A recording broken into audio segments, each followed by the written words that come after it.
மயிலாடுதுறை மாவட்டம் குத்தாலம் அருகே 15 வயது சிறுமியை பாலியல் வன்கொடுமை செய்ததாக குற்றம் சாட்டப்பட்ட இளைஞரை நாகை போக்சோ சிறப்பு நீதிமன்றம் விடுவித்ததால் போலீசார் சென்னை உயர்நீதிமன்றத்தில் மேல்முறையீடு செய்து போக்சோ வழக்கில் குற்றத்தை உறுதிப்படுத்தி இளைஞருக்கு 10 ஆண்டுகள் சிறை தண்டனை விதித்து தீர்ப்பளித்துள்ளது. சென்னை ராயபுரத்தில் போக்குவரத்து போலீசார் வாகன சோதனையில் ஈடுபட்ட போது 4.5 கிலோ தமிழக அரசால் தடை செய்யப்பட்ட மாவா பிடிபட்டது. மேலும் மாவாவை கொண்டு சென்ற முகமது அலியின் மீது வழக்கு பதிவு செய்து நீதிமன்றத்தில் ஆஜர்படுத்தி புழல் சிறையில் அடைத்தனர்.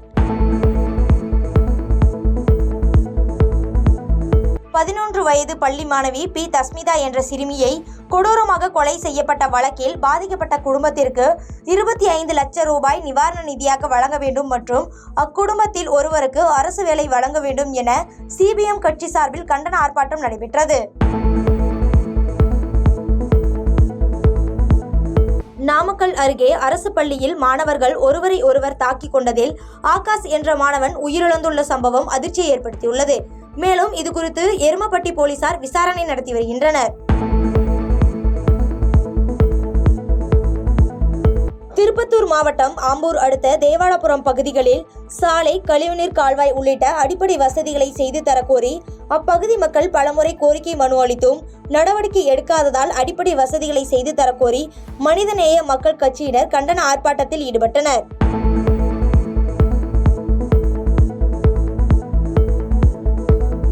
திருப்பத்தூர் மாவட்டம் வாணியம்பாடி அருகே தனது வீட்டின் எதிரே கோவில் நுழைவு வாயில் அமைக்க எதிர்ப்பு தெரிவித்து அரசு பள்ளி தலைமை ஆசிரியர் குழியில் இறங்கி போராட்டத்தில் ஈடுபட்டதால் பரபரப்பு ஏற்பட்டது.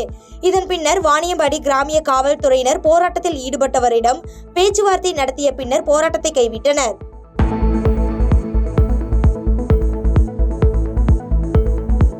திருப்பூர் ராயபுரத்தில் உள்ள 4வது மண்டலத்தில் இளநிலை பொறியாளர் சுரேஷ் லஞ்சமாக ரசாயனம் தடவிய 1 லட்சம் ரூபாய் நோட்டுகளை வாங்கிய போது மறைந்திருந்த லஞ்ச ஒழிப்புத்துறை போலீசார் கையும் களவுமாக பிடித்து கைது செய்தனர்.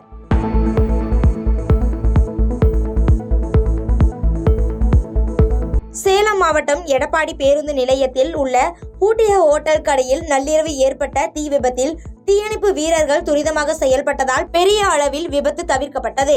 இச்சம்பவம் அப்பகுதியில் பரபரப்பை ஏற்படுத்தியுள்ளது.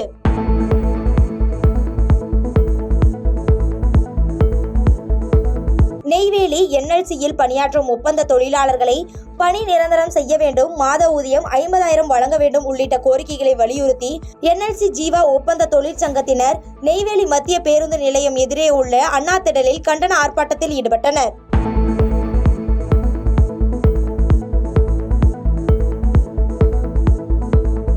ராணிப்பேட்டை மாவட்டம் கொள்ளை சம்பவத்தில் ஈடுபட்டு வந்த 3 குற்றவாளிகளை வாலாஜாபேட்டை காவல்துறையினர் கைது செய்து 10 சவரன் தங்க நகை மற்றும் 1 கிலோ வெள்ளி பொருட்கள் பறிமுதல் செய்யப்பட்ட பின் 3 நபர்களையும் நீதிமன்றத்தில் ஆஜர்படுத்தி வேலூர் மத்திய சிறையில் அடைத்துள்ளனர்.